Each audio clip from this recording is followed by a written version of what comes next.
This video contains spoilers for the Engines of Sodor and NWR Origins, as well as the specials that indirectly tie in with the series. This is a general overview of topics that are a bit dark in parts, so there is a viewer's discretion warning advised. You have been warned. And this video is a remaster of this video. We're going to be doing things a little bit differently this time. That's right, we're actually going to put years to this series so all the events are known. T1E2H3, Edward 3.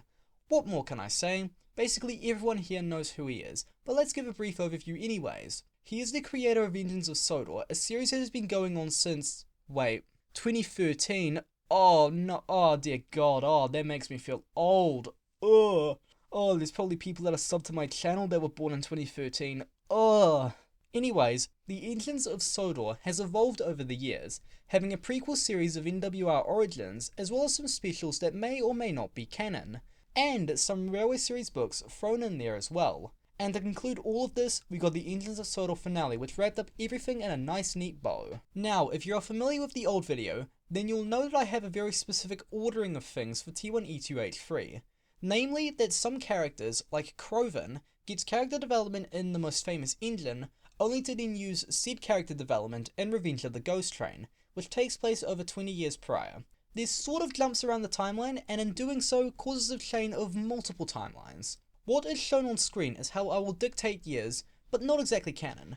So you have the up arrow indicating that to be completely not canon by the creator himself, the asterisk symbol meaning that viewers' interpretation of canon status, and it's up for debate basically. So you can believe it's canon, I might believe it's not canon, agree to disagree.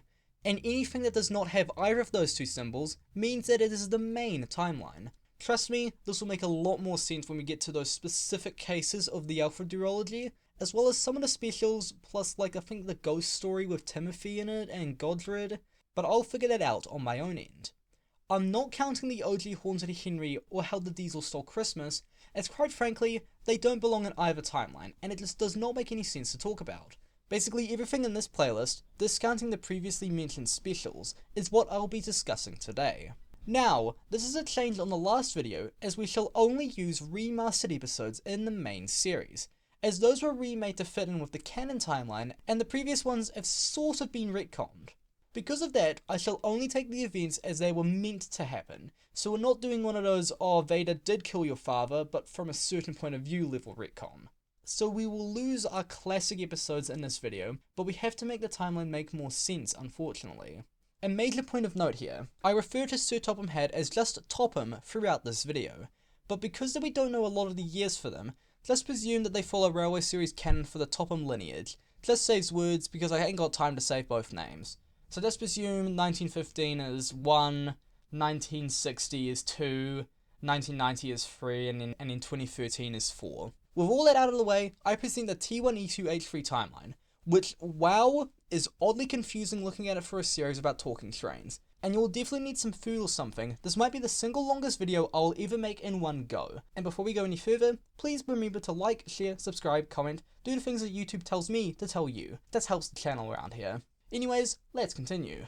Our timeline technically starts in 1879, with Duke being built and running on the Festiniog Railway. He was the last in his class, until a certain someone. His siblings were Princess, Prince, Palmerston, Welsh Pony, and Little Giant. Mountaineer would technically be included, but was withdrawn before this point. Duke was a hyper engine, and there would be an accident one day involving some coaches and Welsh Pony. The engines mocked Duke, and Duke was ashamed for what he had done. He was determined to be a different engine when he went to the MSR in roughly 1880. Duke didn't exactly have a great view of his siblings after this, not exactly shedding tears when Little Giant was withdrawn in 1932.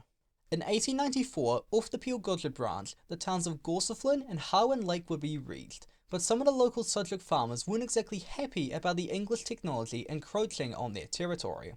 Things got more hectic when a man by the name of, and I'm gonna mess this up, Guto Krilgaradl, we're just gonna call him Guto. He was a Sudrick extremist, and soon Harwen Lake and Gorsaflin became basically a cult site. The government had enough, and so tried to take the towns on a foggy night. Guto would be standing guard however at Harwen Lake with a rifle. He jumped onto the tracks, and whether he was run down or shot by the police on sight is up for debate, but what is known is that he would die right there and then. The cult was soon disbanded, and the town of Gorsaflin would be abandoned soon after, and soon the line was completely forgotten in roughly 1930. There is a legend that when the fog came, you could see a flickering light at Harwin Lake Station, possibly Guto trying to stay at the station to attack any invaders. In 1897, Smudger arrived on the MSR, working with Duke, Albert, and Crimson. You know, like the colour? He was eager, too eager, tearing down the line at great speeds. He kept derailing and getting involved in accidents as well. In 1900, Godred would take a train up Coleyfell, but he would not come home in one piece, falling down the mountainside. Godred was basically scrapped soon afterwards. Presumably in 1902, Smudger would derail on the mountain road, going for quite a fall. Luckily his passengers didn't die, but Smudger was sent to the back of the shed and turned into a generator. In 1910, the Sodor and Mainland Railway would go bankrupt, with 3 out of the 6 engines being sold for scrap. Neil, Clive and Matthew, thankfully, would be saved, kept momentarily on loan for the NWR for the upcoming construction of the railway. May 1915 would see a whole batch of London, Brighton and South Coast Railway engines depart from southern England to various places across the UK. 107 was a lazy sort of engine, with 108 being a bouncy, eager sort of engine, this having gotten the latter into quite a few mishaps prior to this point in time. 107 was to work on Sodor, with 108 going to Ireland. But a mix-up occurred with 108 arriving on Sodor, but due to the engines basically being the same, 108 was decided to be kept on Sodor. And because the NWR was being formed at this time, this would be an excellent opportunity for 108 to prove himself.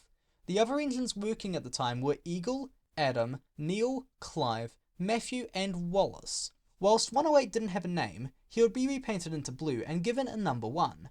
Because of a wandering kid, however, 108 would then take the name of Thomas. Shortly after this, Edward would be purchased from the Furness Railway. He would be repainted into blue and given the number 2. Thomas had quite a big head from having the number 1, but Edward was having none of it. Edward would collide with Wallace, and in Thomas's joy of celebrating Edward screwing up, Thomas would go off the end of the rails of a new part that was being built. When a long train needed to be taken, Edward tried to do it on his own, but both Thomas and Edward would resolve their differences, with Thomas now helping Edward. Soon the NWR would finish construction, and so Edward would take the first train, starting 100 years of constant service. We jump forward a little bit to 1922, where a deal would come across to Topham's desk for 3 engines to arrive on trial. One would be 87546, a custom design, one would be an LNER B12 called Alfred, and the last would be Henry. Alfred was very boastful, wanting to be the poster child for the LNER. In fact, he had already put the number 3 on his sides, despite being 98462. Henry was not as strong as the other two, usually struggling with his trains, a fact that both 87546 and Alfred would absolutely mock him on. Henry would one day prove himself by taking his train and rescuing 87546's train, struggling on to Wellsworth. Whilst there, he would accidentally sneeze all over Alfred. Henry would be given a clean of his tubes and would prove himself even more. Because of this, Topham decided to make Henry the official number 3, with Alfred being furious. In a fit of rage and jealousy, Alfred would try to show off, only to crash into the ocean. Because of this, Alfred was stripped of his green paint and renumbered 98462. The next year, 1923, would see 3 LNER A0s be built, Boris, Jeremy and Gordon. And even though Gordon would clip through the bridge, he would arrive on Sodor shortly afterwards on April 4th, 1923. 98462 would see effectively another LNER engine and would try to get Gordon onto his side. But after finding out the insults that 98462 had thrown at Henry and the others, needless to say, Gordon joined the right side in the end. On April 6th, 1923, Gordon would hit 100 miles per hour, so needless to say, Topham would give Gordon the number 4 and a repaint as well into blue. Tensions between 98462 and Gordon would ramp up even more after an argument and a bit of an engine fight. After this, Gordon would avoid 98462, and so we passed through 1923 and 1924, where events from the first Railway Series book would happen in succession. But as we reach 1925, we reach the end of 98462. Topham would finally decide to send him away, but this drove him mad, insane even. He thought that if he got rid of Gordon and Henry, then he could stay on Sodor. He would be shunting at Elsbridge with fuel tankers when he would see Gordon pass by. The mental cogs turned, and so he decided to use the fuel tankers to take out both Henry and Gordon at Rellsworth. Thinking that a few box fans would save him, he went at full speed towards them, but with quick action from a signalman, 98462 was sent into a siding, following the tankers, and would die in a fierce explosion. Wilbert Audrey would later write that 98462 was sent away, but wouldn't disclose that he was sent away in pieces. 87546 was sent away as well, and would later become Croven and the Governor's engine. The date of this is never stated anywhere, so I'm going to presume in the 1970s.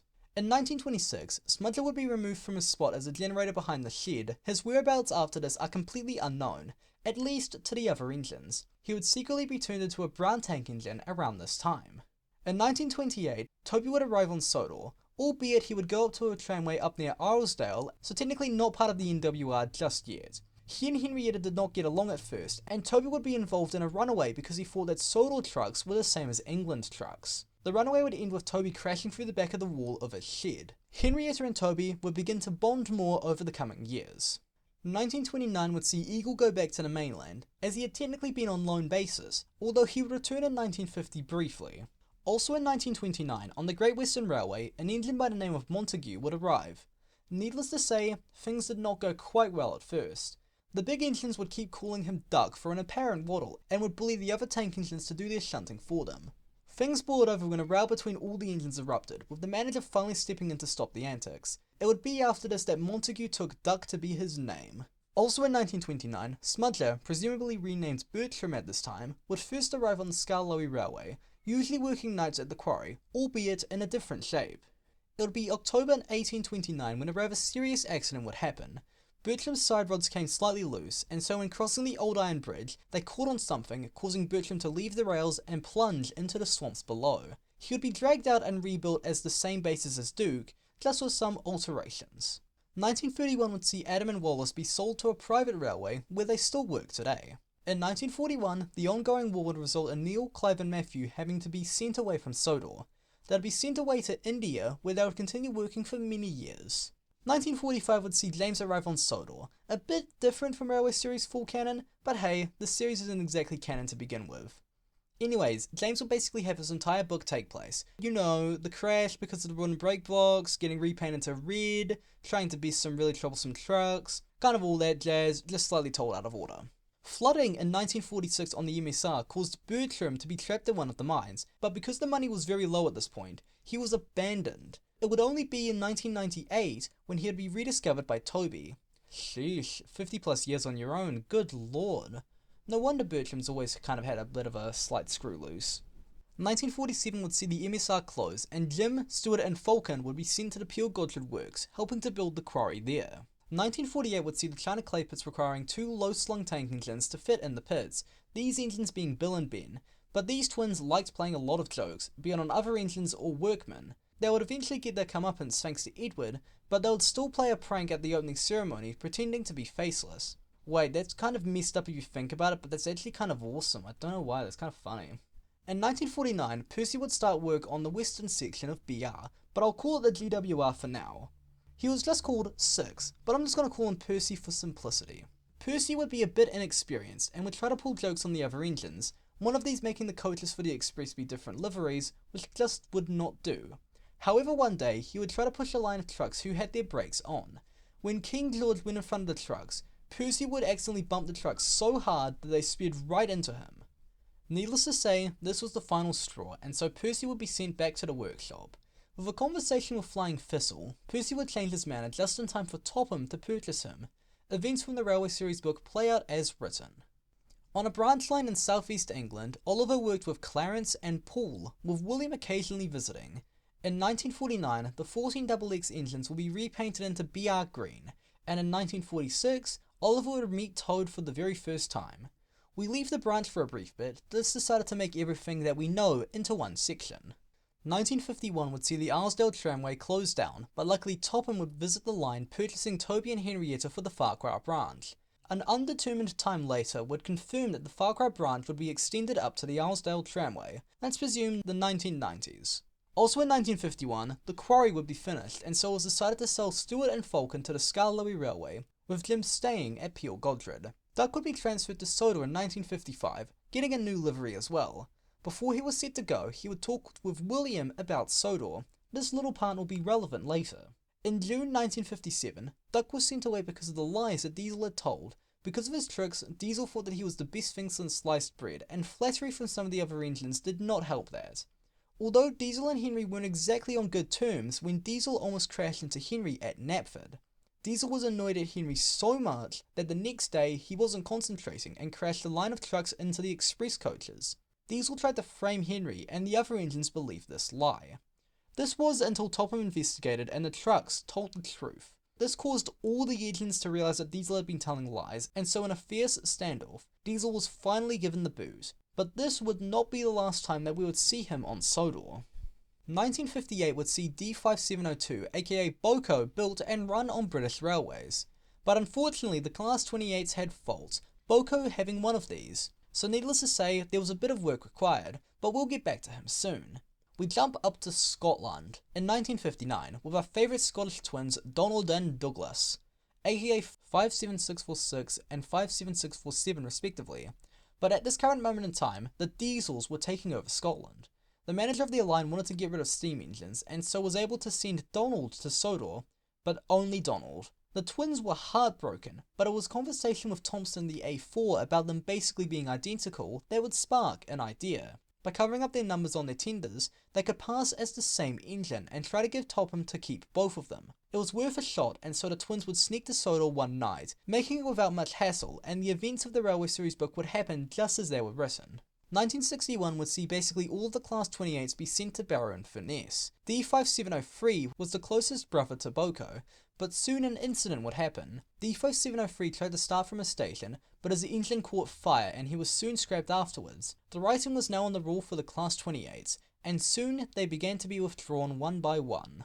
Winter 1967 would see Mavis arrive on Sodor, and basically the plot for the Railway Series book Tramway Engines basically happens one for one. And this isn't me having nothing to talk about. T1E2H3 basically admitted that she was added to fill out the Season 2 of NWR Origins. I ain't complaining, just this one isn't exactly my favourite episode of NWR Origins, the one that I jump back to the least. Presumably around 1963, because of poor financial management at the Peel Godred Works, they began to suffer quite an economic decline when the quarry began to run out of supply. Let's presume by 1964, all the supply ran out and so Jim had to be left due to being in quite a poor mechanical state. Luckily he was able to be placed in an old military bunker, kept dry and relatively clean from the elements. 1965 would see a change in fortunes for Boko as he would volunteer to take a train to Brendam. Whilst on his way, he would push a broken down Edward to the station, catching the eye of Topham. On his way home, Boko would fail atop Gordon's Hill, being taken to the works by Douglas. At the works, Topham would decide to give Boko a complete engine overhaul, as well as purchasing Boko outright from BR. And with the new engine, Boko was saved, running flawlessly for many years. Now we jump back to Oliver. 1961 would see a diesel called Derby arrive on Oliver's branch, and soon at the beginning of the end was in sight. 1964 would see the auto coaches be retired for BR Mark I coaches, with Clarence being sent away in the same year. 1965 would see Paul be sent away, and now it was only Oliver and William left. William would be bought in 1967, but Oliver wouldn't be, but the mention of Sodor was a happy thought at least in the depressing atmosphere. Oliver would finally be withdrawn, but he wasn't going down without a fight. After stealing Toad in an auto coach called Isabel, they would set out on the 300-mile journey. They would go at night, trying to avoid being spotted during the day. But two problems arose. The first was that their disappearance spread across the UK, and the second was that coaling spots were incredibly few and far between. Luckily, a signalman flagged them down one night and sent them onto an abandoned branch, in theory that if searchers couldn't find them, then they must have left the area. And even though the wall of mud and twigs didn't exactly hide them, they evaded the searching diesels. Luckily they weren't far from Sodor, but their coal situation was basically nothing, so they piled as many sticks and logs from the cutting as they could, and when darkness came, they made the dash. Unfortunately, all of the fuel ran out, but one lump of coal. Two diesels would find Oliver and would take him to a scrapyard, which would be Barrow Scrapyard, so very close to Sodor. Luckily, Douglas would be shunting that night, and so with the final lump of coal, there was just enough fire to generate just enough steam to let out a very feeble and the rest of the story is history, with Oliver making it to Sodor and events from the Railway Series book happening as told. And so this is where we finish NWR Origins Season 1 and 2 completely. Yeah, there's a bit of jumping around here, but the complete package is so satisfying to watch. The foundations of Engines of Sodor. And let's just put a rating for that now. 8.5 out of 10. You can see the individual episode rankings. That's right, we're bringing it back. Now I'm going to put a short thing from Diesel Teen's past here, as no dates are exactly given, but the wiki states that it could have taken place during roughly 1972, so I'll use that date. There was a short line that ran through a forest known as the Magic Railway, run by a small engine. There was a large diesel as well, and an argument apparently broke out, with the large diesel giving chase. But when they got to the viaduct, the small engine made it across, but the big diesel did not. He was sent for scrap, and this is apparently when Mr. Bogaston, a CEO of Bogaston Fuel, would first enter our picture, saving the diesel and giving him a giant claw to pick up scrap metal. 1990 would see the Sodor and mainland trio split up, as the Indian Railway could not afford to keep all three engines running. Neil would be sent to a railway in Somalia, and this is a content warning for the next section as it gets quite depressing. Skip to the time on screen to avoid it. This is just your general thing, like I'm not going to put this for the rest of them. Ongoing civil unrest in Somalia would cause everything to go into a state of war. The years would pass, people murdered, engines hijacked, and Neil was just barely hanging on. The factory would close down, and thankfully Topham would find and rescue Neil, the aftermath of this being far later in this video. In roughly 1993, Arthur Bogaston, current owner of Bogaston Fuel, would continue to abuse his migrant workforce, prioritising greed over the environment and worker well-being. Because of this, Topham would end the Bogaston-Topham partnership in 1994, but Arthur's son Phil would renegotiate the partnership, and all was well over the many years. Pop a pin in this, it'll be relevant later. Oh boy, and now we get into my favourite two-parter from T1E2H3, aka the Alfred Ghost duology, and for this, we'll break the storytelling conventions slightly to keep the surprises. And if you haven't seen it, here's your additional spoiler warning. In October 1995, Gordon and Henry would awake to find themselves crashed in a field outside Wellsworth. But from the scene in the morning, no one had any idea how they ended up that far apart. The engines tried to piece everything together over the next few days, and so I shall use the events as they happened. 9:30 PM, Gordon set out for the night express to Vickerstown, but at 10:10 PM they had to stop between Wellsworth and Gordon's Hill because a sinkhole had opened in the tracks. They thought about reversing back to Knapford, but at 10:58 a loud crash was heard. Upon reversing, and at 11:11, they found a very large tree blocking the line. At 12:15 AM, buses finally arrived to get the passengers home. 2 AM would see Henry be called to find a breakdown crane to lift the tree, but it would be 3:25 AM when he would arrive. Although Gordon apparently heard puffing before Henry arrived. Suspicious. The workmen tried to hitch the tree, but the thick fog came in at this point. Gordon and Henry began to hear faint voices from a certain someone. One of the crew would pull out a camera at this point and walk onto the line. 4:25 AM, and suddenly Alfred appeared in an absolute jump scare and a half. Jesus Christ, this scared me so much when I first saw this, you have no idea. Now with the tapes revealing Alfred to technically still exist, there was a sort of panic amongst the other engines. Henry and Gordon specifically. A few days later at Wellsworth, the CCTV revealed Alfred lurking about, and some men went the next night to try and film him. But Alfred was waiting for them. A few days later, a Mr. Ogman turned up at the house to talk with Topham. Mr. Ogman would say about how back on the CFR in roughly 1980, they used a magic kettle to capture the ghost of Godred, and so the idea was to use the kettle on Alfred. But the kettle had been buried up near the Skarloey Railway, and off they went. That night, Henry would be stopped by a signal encountering Alfred. Alfred showed that he had very supernatural abilities, lifting one of the vans and throwing it into the nearby signal box. The next day, Mr. Ogman, Topham and Rusty's driver would find the kettle, although when Topham dropped it, the sky went from sunny to cloudy instantly. A bit suspicious. And so now, with the kettle, it was decided that night to use Gordon and Henry to try and capture Alfred, much to their shock. But it was all arranged, and so they set out. They would encounter Alfred next to the field that he had died in. Henry tried ramming Alfred with the kettle, twice, but to no avail. Gordon would be derailed and almost taken by Alfred into what I think would be train hell. This would be until Croven showed up. Croven would distract Alfred long enough for Topham to grab the kettle and charge Alfred, capturing his spirit in the kettle. And so we end a really great two-parter Alfred Ghost saga. It's peak, it's peak.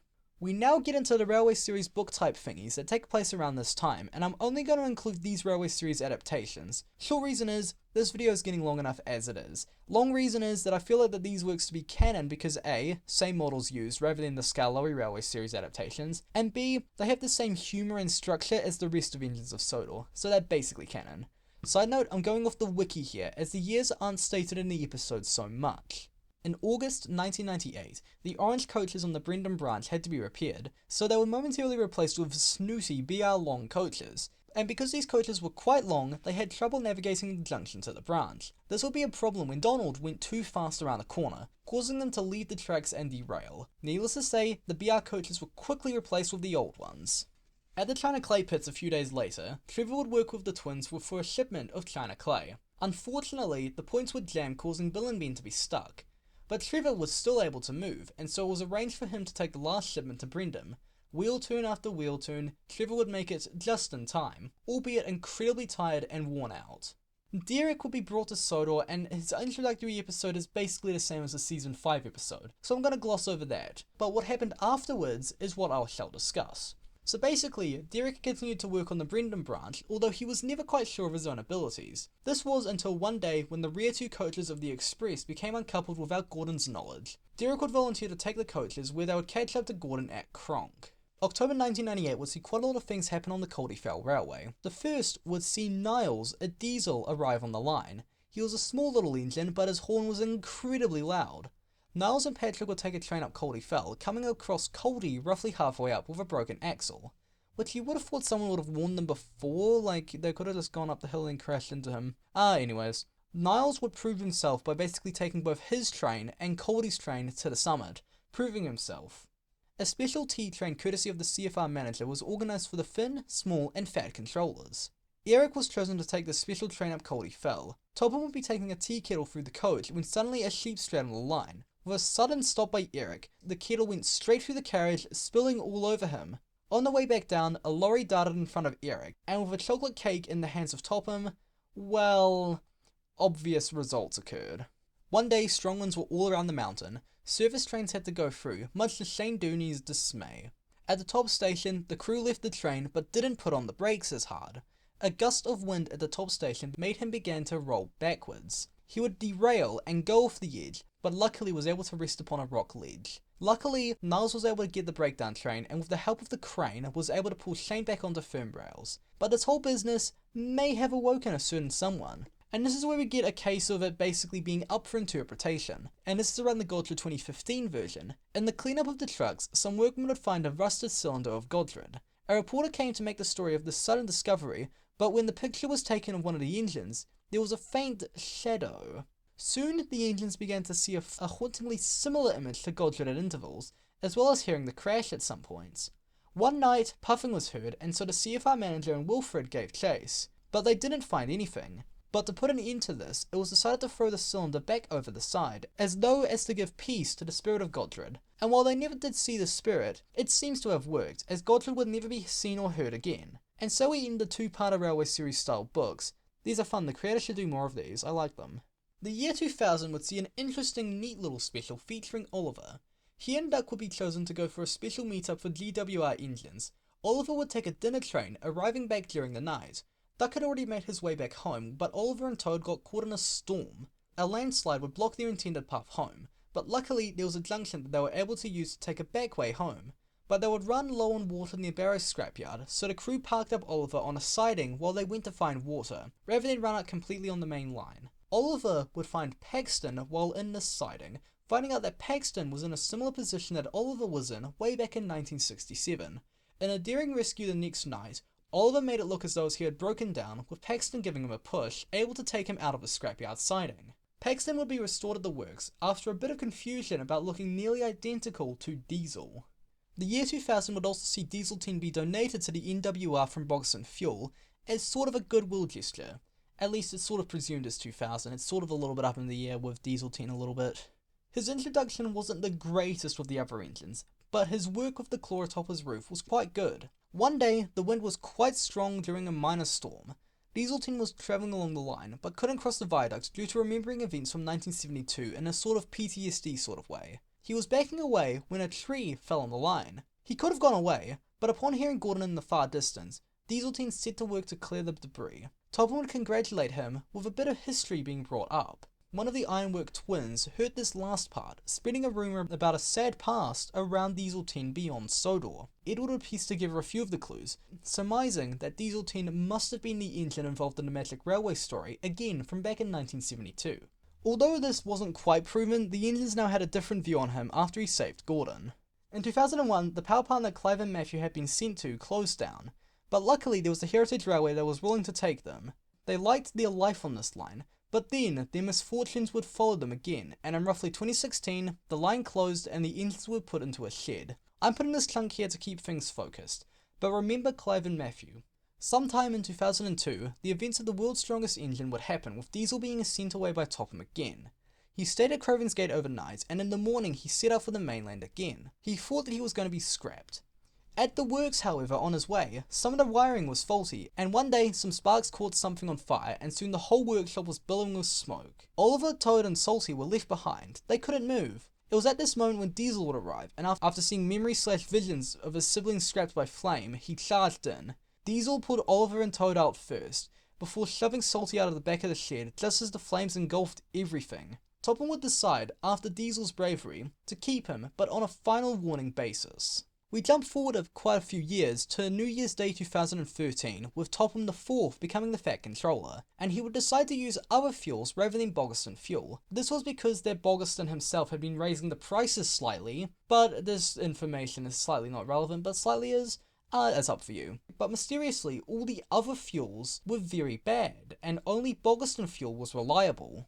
In spring of 2013, a new batch of fuel tankers arrived on Sodor, and they were incredibly troublesome, slipping on brakes and causing quite a bit of confusion and delay. Topham decided that Murdoch, seeing as he was good with trucks, was to put some onto his next train, but the 10 tankers played their tricks, holding back on Gordon's Hill and pushing suddenly once they crested the top. Thankfully, Murdoch was able to regain control. The next day, there were 5 tankers this time, although presently there was an investigation going on about the loose brakes, as quite a number of tankers had such cases. As the first train approached the first depot, one of the truck's wheels became derailed without anyone noticing. When the trucks tried to hold back when Murdoch tried to start again, the train wasn't moving. Murdoch gave a great heave, causing the first tanker to explode. Murdoch thankfully survived, but the rest of the tankers did not. It was found that it was a manufacturing defect that had caused the tankers to be faulty, with a quick cameo by Rich at the end of this episode. And with that, we end the kind of the mini specials, aka the specials that happened before the Engines of Sodor. I was gonna say that they're quite good, but they were all kind of made after the fact, so I don't know, like they use current day knowledge back then. I like them, like a solid 8 out of 10, like the complete package of them. Pretty good stuff. Now we're in the main series, and this is where things get interesting. I'm gonna put years for this, but solely based upon the upload years, as general years and stuff are a bit hard to tell. But it does definitely take place in the modern day, because Topham's iPhone being used quite a few times. Anyways, let's continue. We start this series off with Wretch, a fuel tanker that was teased at the end of Murdoch's misadventure. A mainstay for this series, having been there from the very start. Basically, he was just an annoying fuel tanker, and quite foul-mouthed. Henry and James thought that Wretch was able to be pushed around like all the other trucks. They were wrong. Henry would be pushed down Gordon's Hill, slamming his brakes on hard, although this wouldn't stop him from crashing into Edward's train. Because Henry's wheels became flat-spotted, James had to take the train the next morning, which had Wretch as part of the consist as well. Up Gordon's Hill, Wretch would snap his coupling, causing the whole train to go careening down the hill. James set after the train, just barely catching them when they would all smash into Boko. Topham would finally have enough, sending Wretch to the bottom of the sea, all records of him destroyed. But this would not be the last that we would see of him, but that is for far later.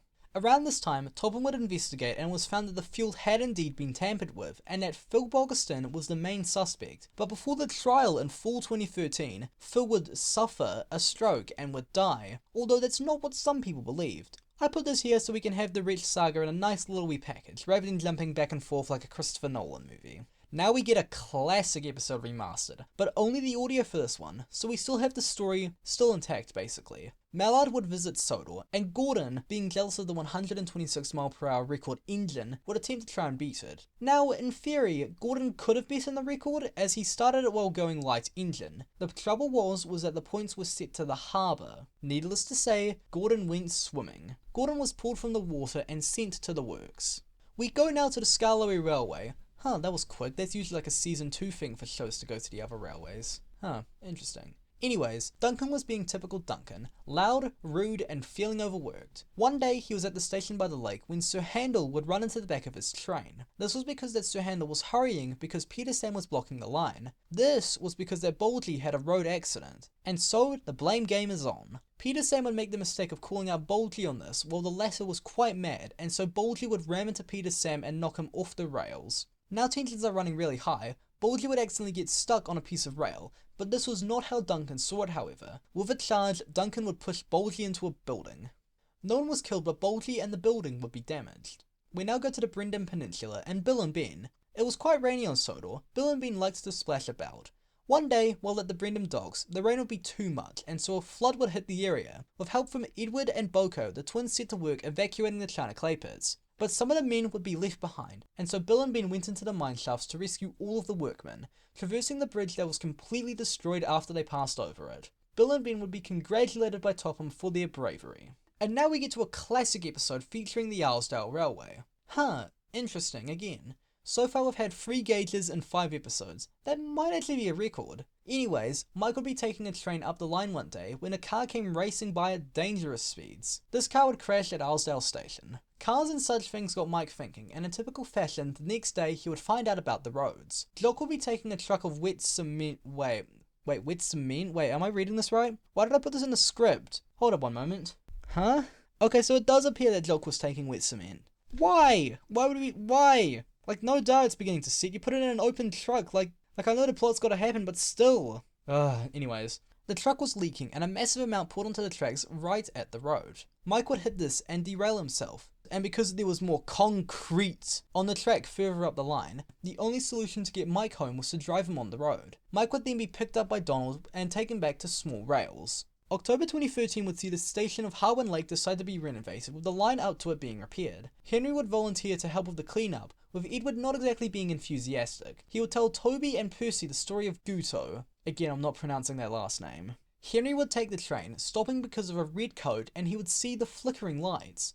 It was lucky that Henry left the area, as apparently the viaduct beyond the station was under repair. One night, Henry tried to go up that line again, pushing the train. The trucks would see the same thing as Henry, as well as the closed crossing gate and the red signal.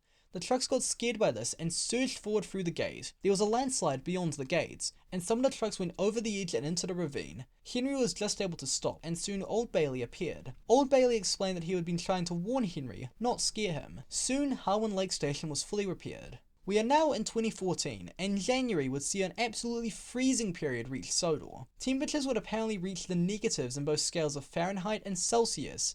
But I don't understand that, because -1 Fahrenheit is roughly -16, 17 Celsius. I think the crews might actually have grounds to sue Topham for working in these conditions. Good grief, that is cold. Donald and Douglas, experienced in these conditions from Scotland, were able to operate with ease, able to plough through most snowdrifts. Ulster would be hit by an avalanche, so the Scottish twins were sent to go and help clear the snow. But because they aren't Amtrak trains, they would crash into a massive snowdrift, burying both of them completely. James would be sent to try and pull them out, but that didn't work. The crews tried shoveling, throwing rocks. Toby coming along to help didn't work either. The twins were left overnight, and in the morning, Diesel arrived. But even using blowtorches, the ice wouldn't melt.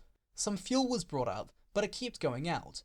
A lot more fuel was dumped, and with, a fart from Topham, the fuel would finally ignite, melting the ice. But it would also melt the twins' wheels. Whoops. Still in January, Diesel would derail accidentally, with Boko arriving with the breakdown train to lift him back on the rails.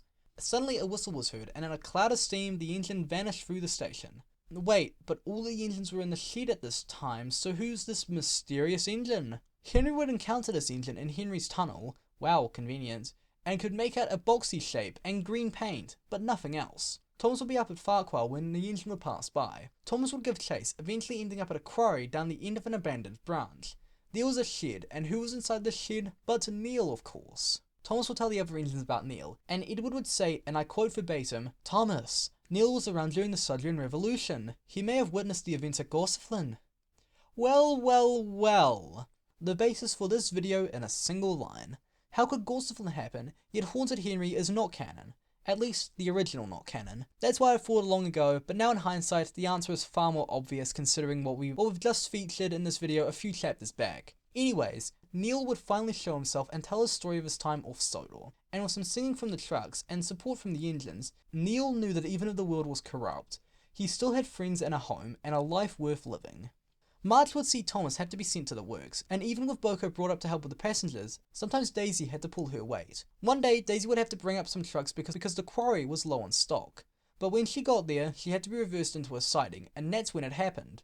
The driver opened the throttle fully by accident, and while leaning out of the cab to see where they were going, he fell, and with the guard no longer in his brake van, Daisy is now a runaway rail car. See what I did there? Workmen tried to jump on at a station, but injured themselves. She would go full speed down the entire branch, ending up on the main line.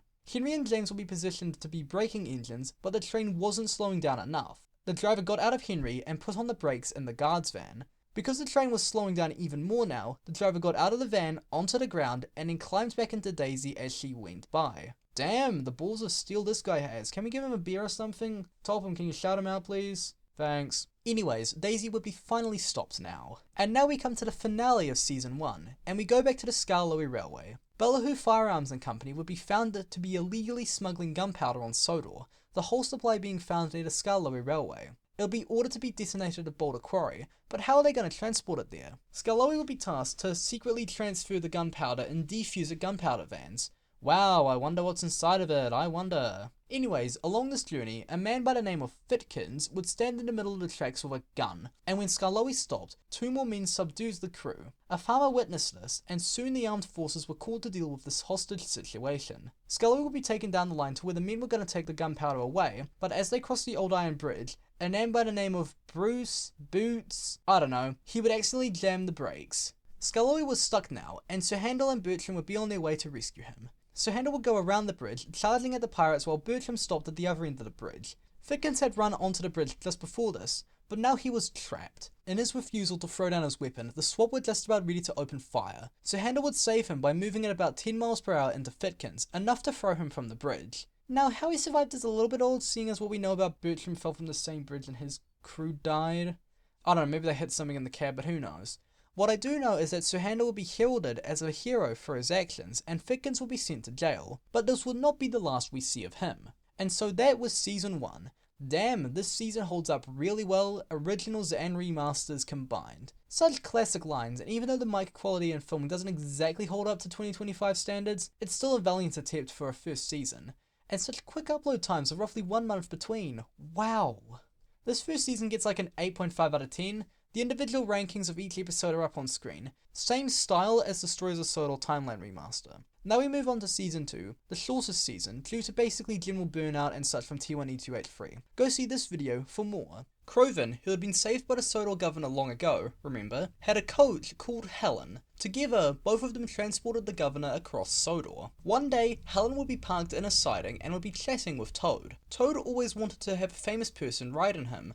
Croven was rude as always. One night, some important people went up to the Arlesdale Railway with some men surveying the area. The small controller was to be knighted, and it was going to be a celebration before he would leave to England to have the honours undertaken. Hey, can we just get a quick shout out to the fact that Mr. Percival, I don't think has received any honours at all. Topham is technically a Sir, the head of the CFR is a Lord, and now the small controller is also a Sir. Hashtag justice for Percival. Anyways, the governor was expected to be in attendance. Croven would take the train, but for some reason would be requested to go into a siding. Although they were already heading towards Islesborough anyways, why did they stop at Tidmouth? Anyways, Croven was having none of this and would crash himself and Helen. Toad and Oliver would be nearby to take the governor the rest of the way, being quite a surprise when they got to Islesborough for the celebration. In May of 2014, we get the most classic episode of the whole T1E2H3 catalogue, Road Rebel with Rollers. And for the purpose of this, the remasters are what we will use.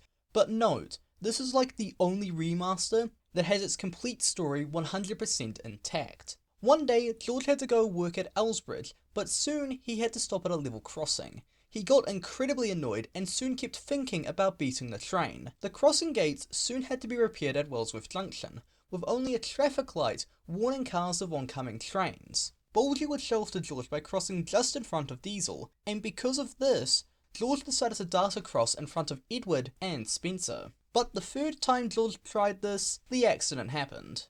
He was halfway across when his wheel got caught on a piece of rail, with Gordon not far away. The accident was unpreventable. George was effectively cut in half by Gordon, and while he lived, it was a while before George was fixed. July would see an old face arrive on Sodor, in the form of Spamcan, aka D199. He wanted to make amends, but the Scottish twins, Henry and Bear, were still a bit apprehensive. D199 tried to show that he had changed, and he kept on trying to take trains, any trains really, that he could. One day, D199 was at Tidmouth when Beer arrived with a train. Spamcan volunteered to take the train from Beer, but his fuel tank was low on fuel. And because the train had some black tankers and the depot was empty, logically, Spamcan decided that there must be fuel in the tankers. And although the fuel looked orange-yellowy and smelt like a burp, the crew poured some into his tanks. But when the crew started Spamcan up, well, he would see Bertie first, then Smudger and Diesel 10 in hallucinations. And note, this was before Diesel 10 was established in canon, by the way, so it's a bit odd in hindsight, as he seems to be sort of like a hallucination demon of some kind. Anyways, and the reason for this was that the tankers weren't carrying fuel, they were carrying beer. Even with this setback, Spamcan began to get along with the other engines, except for the Scottish twins, but that's for the next episode. There is a junction on Edward's branch line. One line leads to the China clay pits, the other leads to the old Brendan flour mill. To get there, you must pass this bridge that quite frankly does not look up to code at all. The mill had been closed for nearly 50 years now, and so it was decided to tear it down in August and turn it into a resort. And so Donald, Douglas and Spamcan were selected to help with the deconstruction efforts, much to the twins' chagrin. The bridge was to be crossed slowly, but in escalating tensions and arguments, the twins would one day take a train from the mill, but they were so annoyed at Spamcan that they sped onto the bridge at near full speed. The bridge broke, and Donald almost fell off the bridge. It was breaking apart now, it was going to collapse. Thankfully, Spamcan came to investigate the noise, and was so able to push the twins safely to the other side, at great risk to his own life. Needless to say, he would fall from the bridge, but he would be repaired, and would choose to go by the name of Ted. No, not that Ted, this Ted. Why are you here? Go away. The bridge would be rebuilt, but at this point, the money for the project was very limited, and so was abandoned. The next episode takes place in October, and this will be incredibly brief as I don't like this episode, nor does T1E2H3. It's quite boring. Toby was set to have a celebration, but due to a mix-up, Bill and Ben thought that it could be many things, finally thinking that it had been 100 years since an accident involving Toby, making him, and I say this in quotations, special needs. Of course, that is not the case, and it was actually 100 years since Toby was built. Alright, that episode's finished. Now onto a really great one. The finale for Season 2 would take place on the Skarloey Railway during October as well. What is it with the Skarloey Railway and being the season finale place? The fog in the valley was so thick at this time of year, so much in fact that the engines had to be sent back to the sheds and the railway was to be closed for a while. At the sheds, Duncan volunteered to give a ghost story. There was an engine. The basis and name is unknown. He was a peculiar sort of engine, never smiled, looked haunting, threw trucks off cliffs for fun, and ran purposely into cattle that strayed onto the line.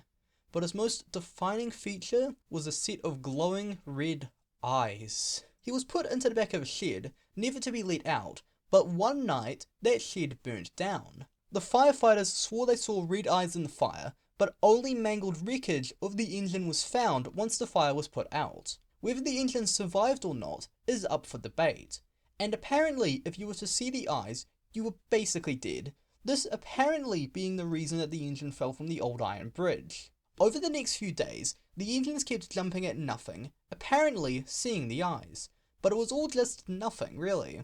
One day, one of the road bridges across Nykern fell apart, blocking the line, causing Duncan and Sir Handel to be stuck up the line.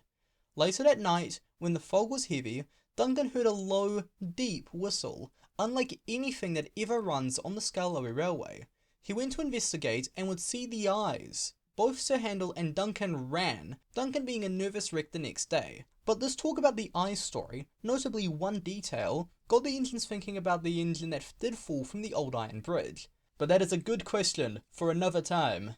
And wow, what a way to end Season 2. And yes, I say end, as this would be the finale, and if you watch the 10 years T1E2H3 video, he goes into far more depth about why this happened. Overall, this season is a bit weak. It only has about 6 episodes, so it's like a 7.5 out of 10 for me. So there would be a gap for about a year where we would get the NWR Origins and 2 Railway Series books, as well as a certain project. In late-ish 2014, I'm gonna presume November, A large book was to be written about every single engine on Sodor, and I mean every engine. We have mainline engines, narrow gauge engines, mountain engines, and tiny engines. The group, led by a Mr. Brackley, would visit the Skarloey Railway, where the mention of Smudger from the former MSR was brought up. Remember the name Mr. Brackley, it might be in the test. Mike was quite furious when the group wished to use Rex to go up the Arsdale Railway to go explore the old MSR, because, and I quote verbatim, "I'm hot, they're not, they just have to deal with it. Tweet it folks, hashtag Molten Mike." Back on the Skarloey Railway, Bertram would be involved in an accident involving the Slate Incline. A major storm was incoming, and so it was decided to close the Old Iron Bridge as it was at severe risk of falling apart if the water level rose too high. Bertram would remember his first time on the Skarloey Railway, confirming the story of the Old Iron Bridge and himself being that engine who fell from it. But when he mentioned him being built from an old boiler, Duke started to think something. Bertram, Sir Handel and Peter Sam were called up the line to help with flooding stuff, but that's besides the point as we get to the meat of the story. The river levels were flowing very highly at this point. Duke would connect the dots, and in a confrontation with Bertram, everything connected about Bertram being built from the boiler of Smudger. Therefore, Bertram was Smudger. Duke was furious about this news, giving chase to Bertram. They sped along the line, eventually getting to the Old Iron Bridge, which was severely undermined as a result of the current storm. Bertram crossed without any issue, but when Duke tried to follow, the bridge finally gave way, with one of the supports falling away. The bridge began to tilt more and more downwards. Bertram bravely went down the slope, coupled up to Duke, and pulled him up and off the bridge just in time. Duke and Bertram would reconcile over their history, with the full story of Bertram/Smudger being kept secret for now. 2015 would be the 100th anniversary for the NWR, with some of the engines giving talks about their histories to the visitors. April 2016 would see our first episode of Season 3, with a whole bunch of rainstorms sweeping the island. On the Farquhar branch, there would be a landslide that Thomas would run into. Terence would free him, but Thomas would be covered in mud. Whilst up at Farquhar, a flash flood came roaring through the station.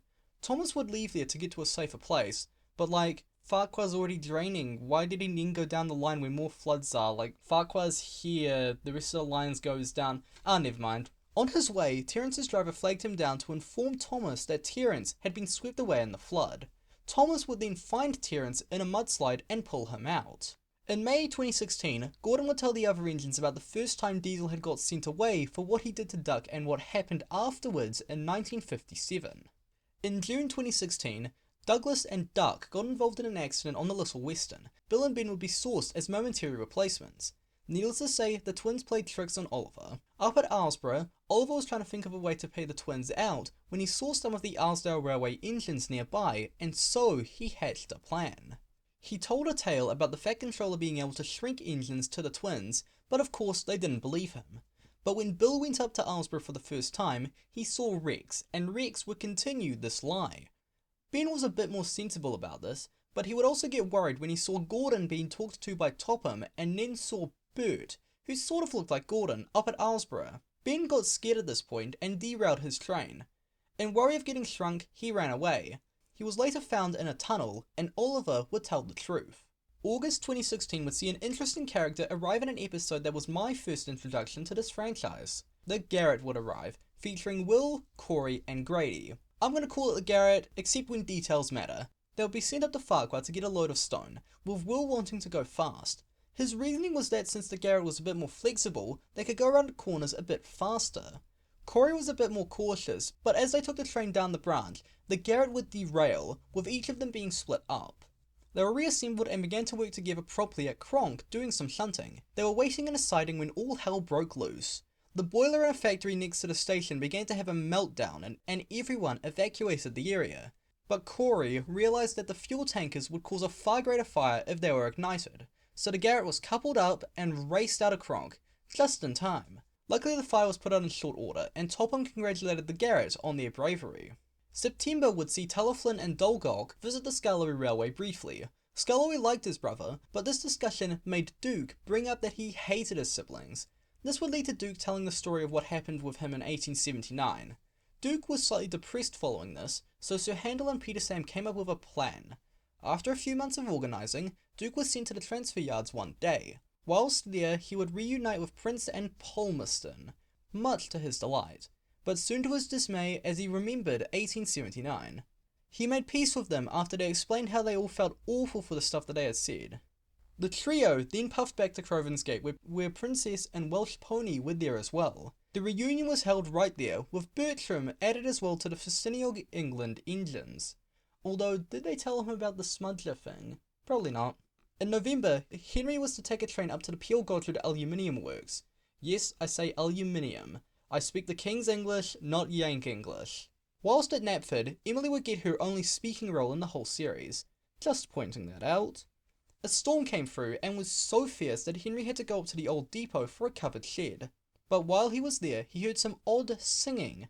Quite spooky singing. Henry told Topham about it, and Topham would investigate, hearing the same singing. He then decided to get Jack and some of the pack members to go and clear the site.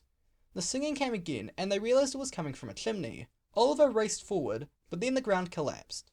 And in the rubble was an engine. It was Jim, after all these years, finally uncovered from his resting place.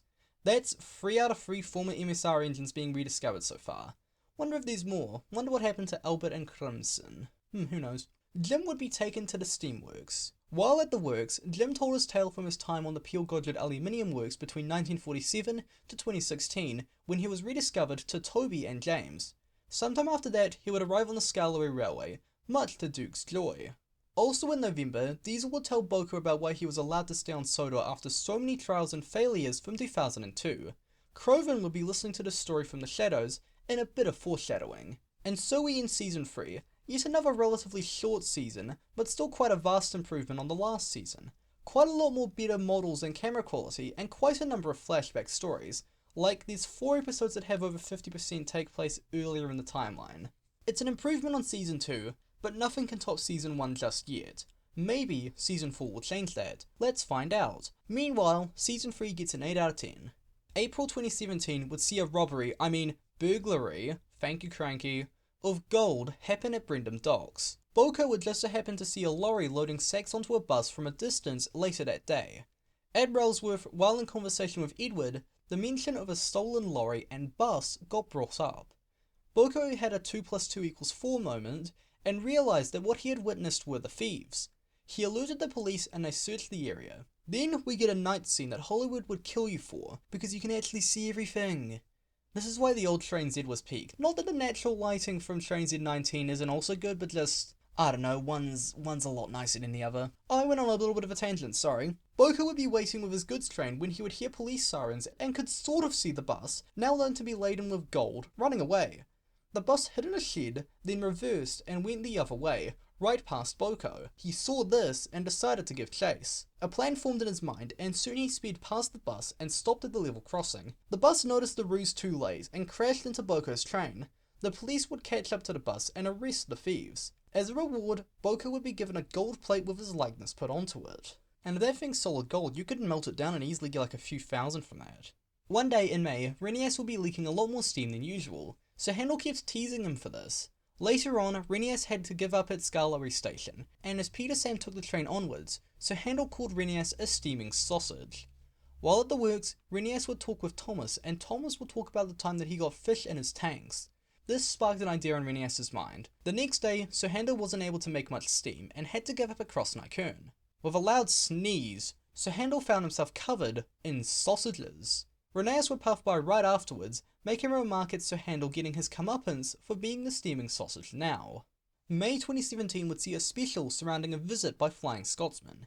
He would arrive and get familiar with Gordon and Spencer, but at the same time as this, Scott, as I'll refer to him as from now, would become familiar with an ongoing feud between Spencer and Croven.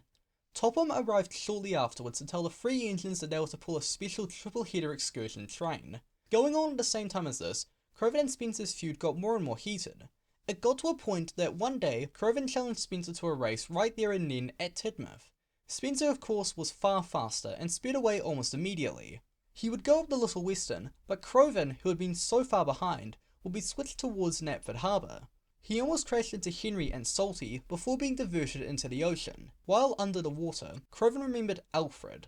Such a realization of what he was doing was mirroring the same path as Alfred. Croven was mortified. While at the works, the trio of Scott, Spencer and Gordon would be there to be checked before their excursion run.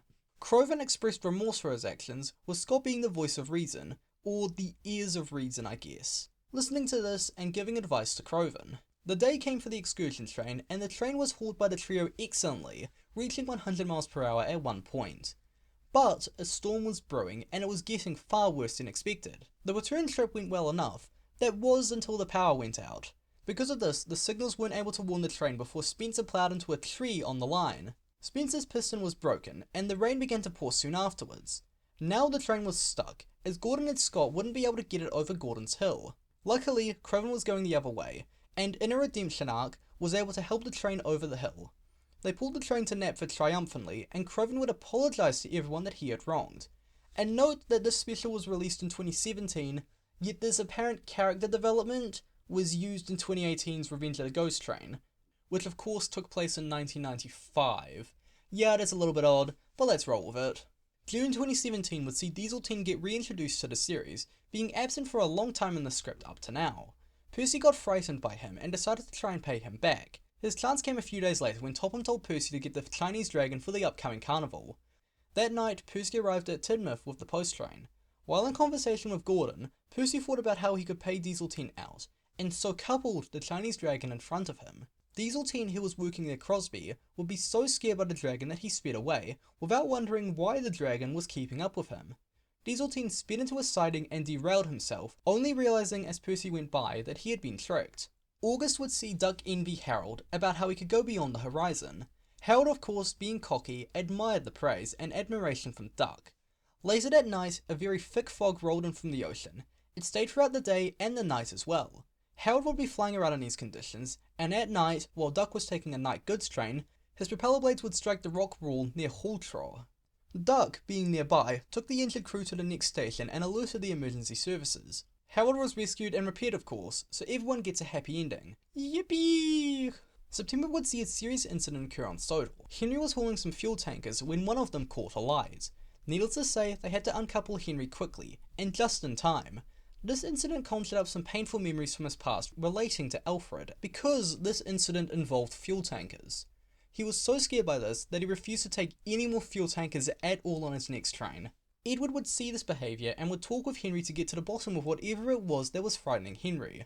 Henry would then explain about Alfred, with Edward countering that they were two very different incidents with fuel, going on to talk about how Henry still pulls the flying kipper despite it having 3 incidents in quicker succession. Henry would then take the fuel tankers the next day, to show that he was no longer afraid. Near the start of October would see the shortest episode of Engines of Sodor as we return to the Aylesdale Railway. It was very windy and quite rainy over a few days, so passenger trains were basically cancelled outright. Jock had to take some ballast trucks up to the quarry with lightning striking overhead. He would stop due to Sigrid working on the line when suddenly a bolt of lightning hit a nearby tree and a massive branch fell onto Jock. Mike would arrive to help out, making a joke about lumberjacks. After a few hours, some workmen and chainsaws, Jock was finally freed. Near the end of October, up near the town of Ulstead, the town had been hearing a lot of strange bellowing and sights of large footsteps. One man claimed it to be a yeti of some kind.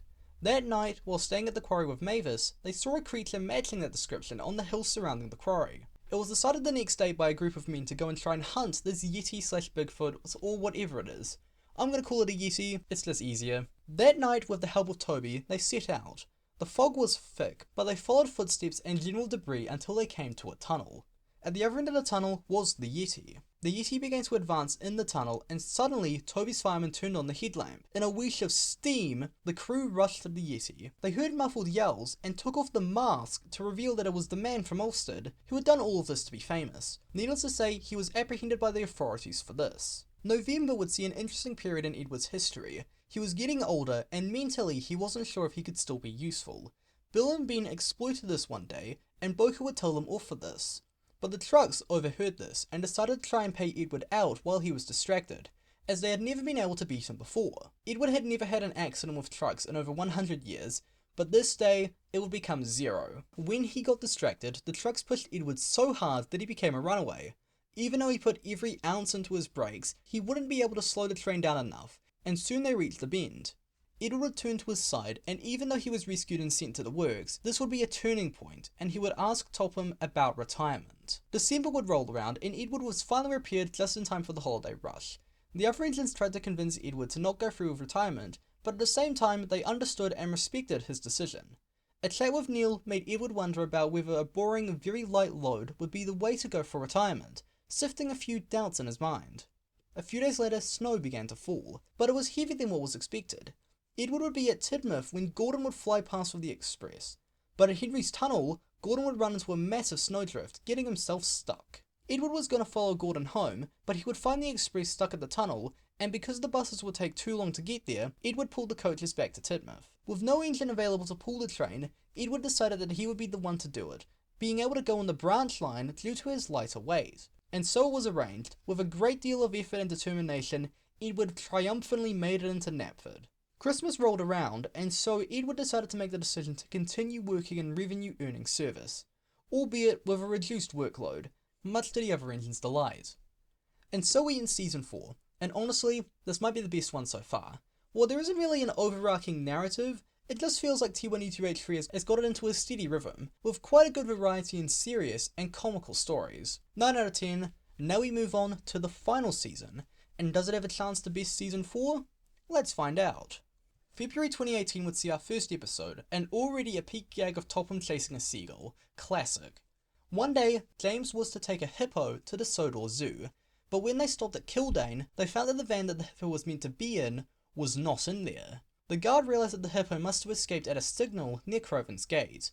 Ivo Hugh was worried, as a grown hippo can be the same size as a narrow gauge engine, and quite frankly, that fight would be won by a hippo 97 times out of 100. Ivo kept a watchful eye out as he travelled, eventually finding it on the tracks, finding that it was only a baby one, relatively small. With the help of some zookeepers and some food, the baby hippo was caught and taken securely to the zoo.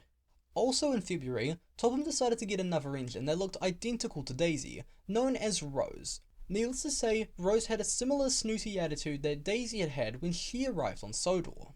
Rose was not happy at all about the Far Cry branch, and complained all throughout the next day as she went up with Daisy. Later on, Rose was to do the journey on her own, but she went so incredibly fast and was very bouncy. She was angry, and at Ulfstead, when she went to be turned around, she went so fast that she ran right off the end and into the castle moat. After she was rescued, Rose decided that Sodor wasn't for her, but at least she settled her differences with everyone else and was perfectly content with potentially visiting again.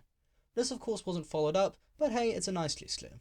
March 2018 would see snow and cold still on Sodor, so the engines had to be very careful on the icy rails. Gordon was being boastful as per usual, but he would get karma right back at him. His journey to Vicarstown went well, but it was his return that saw an incident happen. At Tidmouth, Bear would break down due to a faulty engine, with Duck and Oliver waiting at either platform. All the lines were now effectively blocked, with Gordon on his way. When the signalman finally realised, the only way that Gordon could go would be into a siding, and because of the icy rails, he crashed through the buffers and ended up in the station master's office. Gordon would be rescued and repaired of course, but Topham was now dealing with an issue. Another large-scale incident and very serious legal matters could befall the railway, but this will become relevant a bit later on. Let's presume for the narrative that in April 2018, Clive and Matthew would be found in that shed on the Heritage Railway. He was found by none other than Mr. Brackley, the head of the group that was making that large book back in 2014. They were effectively rescued and taken to a boat to take them back to Sodor, but the loading process didn't go quite well for Clive. One could say he took a dive. Finally, they were on their way to Sodor, travelling by map, but realistically, they'll take about 5 weeks. We'll check back up on them later, shall we? Now we get to the CFR in May. Hey, we finally get an Engines of Sodor video on them. Neat. Anyways, up at the summit, an animal had gotten into the kitchen and munched all the food. And not just any animal, but a goat called Tick. Later that night, after a great scene of Duncan and the nightlife of Croven's Gate, Patrick wondered how he was going to deal with this Tick. The next day, he got his chance somewhat. Taking the truck up the line, they came across Tick standing on the rails. The crew tried whistling and waving to get it off the tracks, to no avail. Then, one of Patrick's crew decided to use an air horn. And then, Tick then charged the man.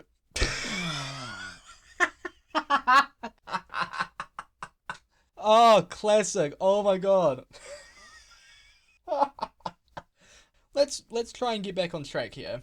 They decided to move forward to force the goat out of the way, which eventually moved. They continued up the line and almost derailed because of a landslide. Upon reflection, everyone realised that Tick was actually trying to protect them and was renamed Buster, for well, busting that guy's equipment. And when I say Engines of Sodor is a comedy series, these are the type of episodes I mean. This one was goated, pun fully intended, perfect episode, no notes, my personal favourite, personal best. Clive and Matthew would finally return to Sodor Metals, finding it and reminiscing with Neil about their adventure. It's this good overarching content that I like with T1E2H3. Sort of keeps you on your toes with what to note down. He clearly has got a structure at least, like if two characters get split up, they will eventually find their way back, but you may not expect it to happen immediately. In roughly June, almost 5 years after the events of the very first episode, Wretch was found at the bottom of the ocean during regular cleaning. Rather than throwing him back, Topham decided to investigate something. Wretch was distraught about the news of Phil Bogerson's death, with Bill and Ben overhearing this. Later, they asked Boko about who Bogerson was, and Boko gave the story about Bogerson Fuel. But later on, Wretch would try to convince Bill and Ben that the story was fake, and that Phil was killed by Topham. This of course was utter nonsense, and Topham revealed that Wretch had sort of been an informant slash fall guy, intending to discredit the railway due to the accidents that Wretch would cause. This would be for nothing, but Topham realised that now Wretch could be useful, and so hid him away in a shed. September would see James act all pompous, as he usually does, saying stuff like, "Yo, what's up my swaggy steam boys?" Language like this seemed similar to that of the local gang that had been vandalising and stealing a lot recently, called the Chips. A little later, James was told by Topham to take a night train from Kildane, much to the former's annoyance. Things were much better when he arrived, as he was an hour early. The crew went inside the station to keep warm, while James waited at the front of the train. But, as James was waiting, 3 men approached. They were a part of the gang and had crashed the stolen car after getting very drunk. One of the men even collapsed on the platform. In haste, the men went into one of the open vans and closed the door. The crew came out shortly after, and James decided not to tell them about the men in the van. The guard locked the vans, and soon James set off with the gang members aboard. Near the end of the journey, after James told his crew and they telephoned ahead, the gang members were arrested by the police. And with the arrest of these 3 gang members, eventually the Chips AQ was found, and so all the gang members were put into custody. October would see a story that is sort of up for interpretation about canon or not canon, and it involves Timothy. Thomas and Percy kept trying to scare the other one, after Percy did his ghost train stuff way back when, but they were sort of basically running out of ideas to actually scare them. One night, Thomas tried to spook Percy with the story of Timothy. For the narrative, we'll keep this all contained here. In 1912, there were 3 railways on Sodor. One night, Timothy, one of the engines on the line, was taking a passenger train, but instead of slowing down, he began to speed up, almost as if he was possessed by a demon. He ran right off the rails and into the gap, killing everyone on board. The story ends there, but Percy and Toby weren't exactly convinced. Thomas would get a bit of a jump scare by Timothy during the night, however. This was just in a dream. Later, Thomas and Percy had to go up the line to get a night train from Farquhar. The fog was rolling in at this time, creating a spooky atmosphere. But an interesting turn of events occurred. There was a massive cloud of steam and an odd whistle. Thomas and Percy tried to investigate but heard a very low demon voice and glowing red eyes. Needless to say, they bravely ran away. But they didn't see where they were going, and crashed into Mavis, who had been coming up the line. Toby would then come along with a tanker, which had the red eyes on it. Toby would then reveal that it had been a prank by him on the other 2, although the results weren't exactly desirable. Topham would then explain that the Timothy story was completely made up, with Timothy having left the island intact to a heritage railway long ago. Although we never actually see him in NWR Origins, so who knows, maybe it might not be canon. I mean, you know what, screw it, this episode's canon. But the story of Timothy is not. That's why I've removed the symbols, for those curious. In October 2018, the boulder, which had resided at his new resting place since 1998, began to move. It then rolled right onto the track, and made its way down the line. Rusty was almost flattened by the boulder, which came to a stop at the bottom of the hill. The workmen investigated why the boulder originally moved, and they found that someone must have accidentally disturbed the boulder. They decided the next day to move the boulder using Harold, which, like, that thing must weigh several tons, if not more. This isn't a Mission Impossible Fallout helicopter payload for Ethan Hunt to jump onto. It's a rock. Anyways, they lifted the boulder and were moving it when it happened. The rope suddenly snapped and the boulder landed on the rails at Crovan's Gate. Then, the boulder began to move. The boulder went on a rampage across Sodor, destroying bridges, trucks, and signal gantries, before finally being stopped by a large rock. The rock was cracked and wouldn't support the boulder indefinitely, so it was decided to bring Thumper in to try and hold it, but then the boulder went loose again. It went down the line, passing through Kildane and Maron, chasing Percy at one point. The boulder couldn't go up Gordon's Hill, and so when it rolled back, it went off the rails. This was a chance for Hal to swoop in and bomb the boulder, although where he got the bomb from is a little bit suspicious. The boulder would be destroyed, although its spirit may live on, but that is for you to decide. And a man by the name of Otto Grubb would try a smear campaign over these quite high number of incidents that were happening recently, but that'll be relevant shortly. And in an end credit scene for Season 5 Episode 10, Diesel Team would be reunited with an old master, but who that is, I won't spoil just yet. And so we end Season 5 and the last season of Engines of Sodor. 9.5 out of 10, no questions. Goatbusters is still hilarious all these years later, like there's good comedy and story to follow as well.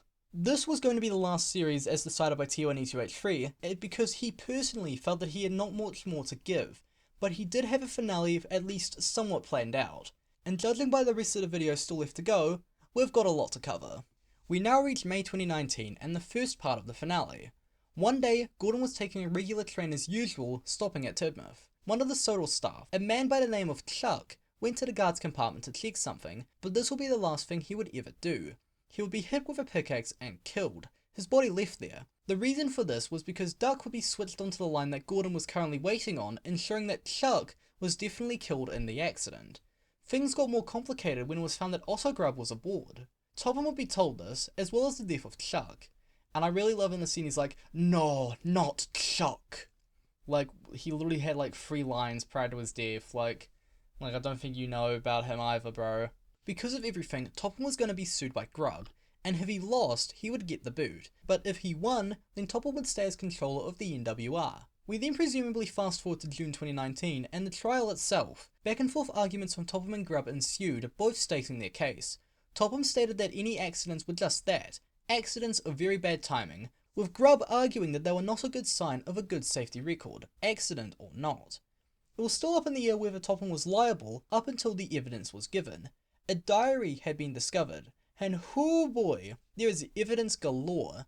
There are notes about train schedules, details about how to tamper with a diesel engine, specifically Beer's engine to cause the Tidmouth-Gordon mishap, then notes about Boulder Quarry and where the boulder was residing, and then a final note about where best to shoot the rope carrying the boulder from. This combined with evidence of CCTV and the autopsy of Chuck that showed that this was deliberate sabotage, and so Topham was acquitted, a free man. With this verdict public, it is revealed that Diesel 10 and Fitkins are working together. Yes, the railway pirates Fitkins. But rather than flee, they still had a few jobs to do. A few days later, Sculloy would talk with Gordon about this phantom saboteur, and Sculloy would bring up the railway pirates incident. Then, Sculloy would mention that Fitkins had recently been released early because of cancer while in prison. I wonder if the man who hijacked the train and tried to do an armed robbery is connected to all of the recent accidents, some of these involving guns. Probably just a coincidence. Anyways, later on, the engines would form a so-called observation squad. Henry at this time would realise that Otto Grubb was the most likely candidate for the saboteur. Also at this time, the engines saw the drone that the Duke of Boxford liked to use. Remember this, it will be in the test.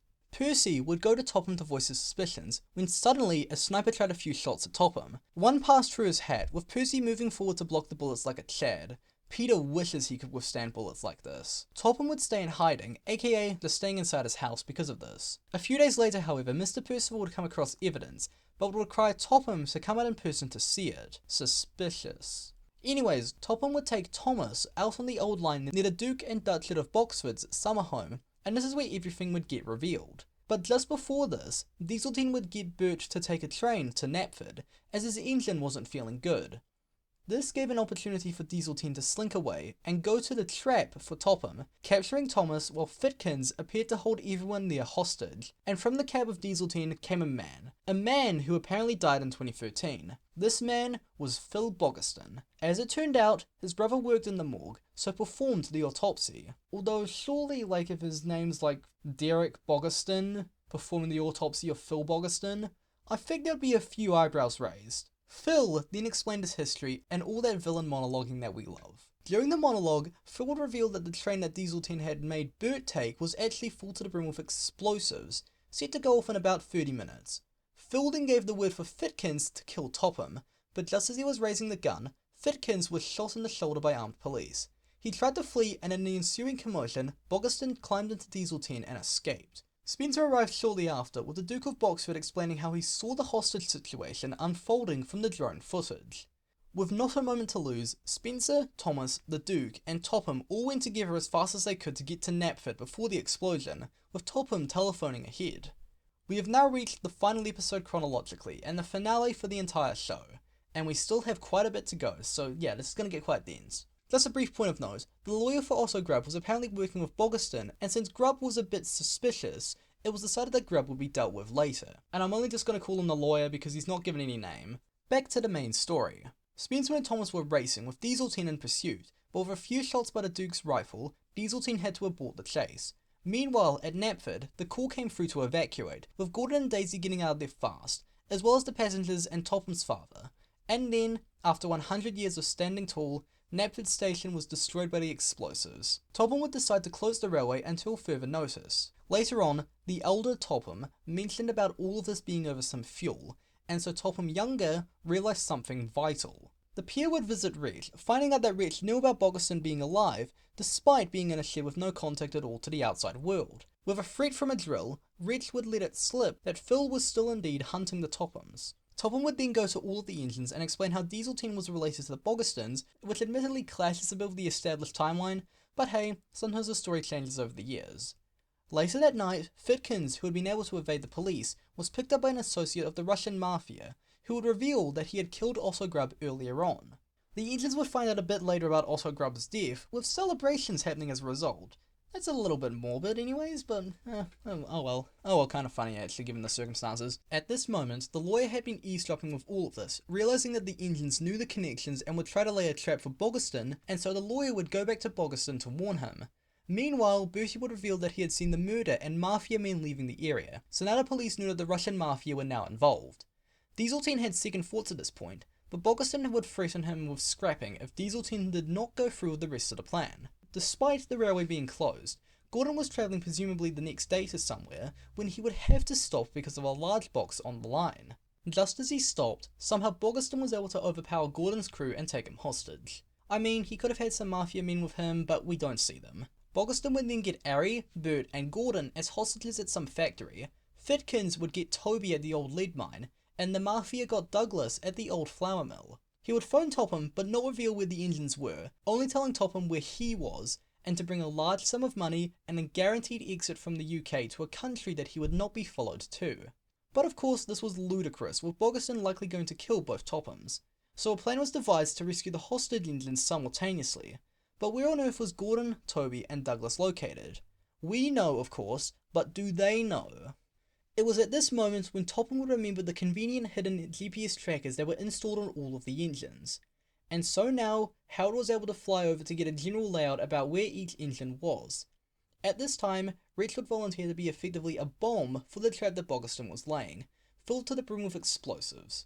At last, the night came for the rescue. Topham and his father would leave in Bertie, with two groups of engines leaving to go rescue Toby and Douglas.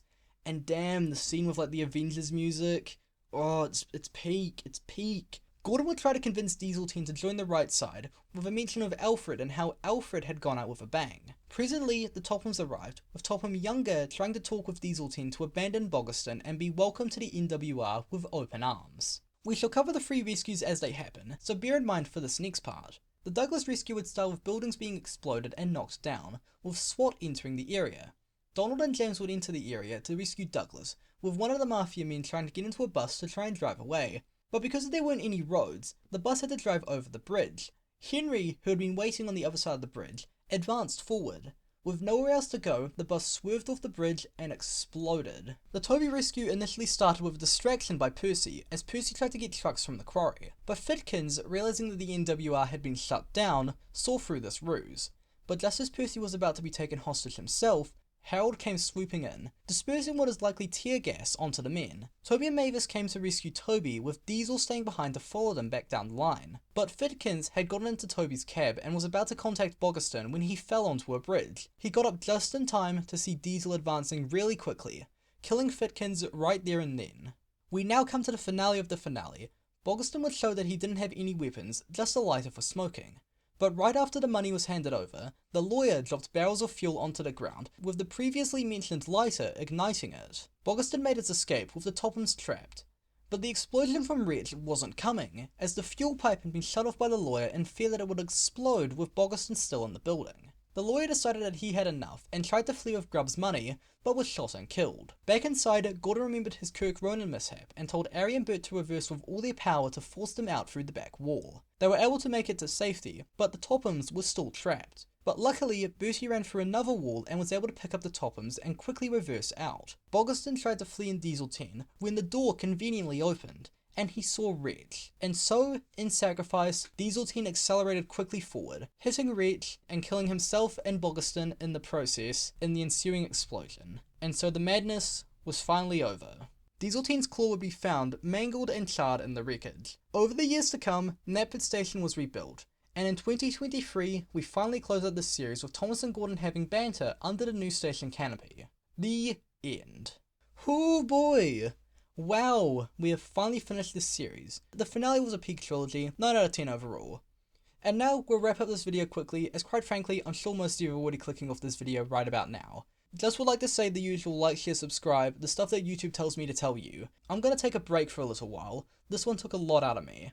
I need a drink.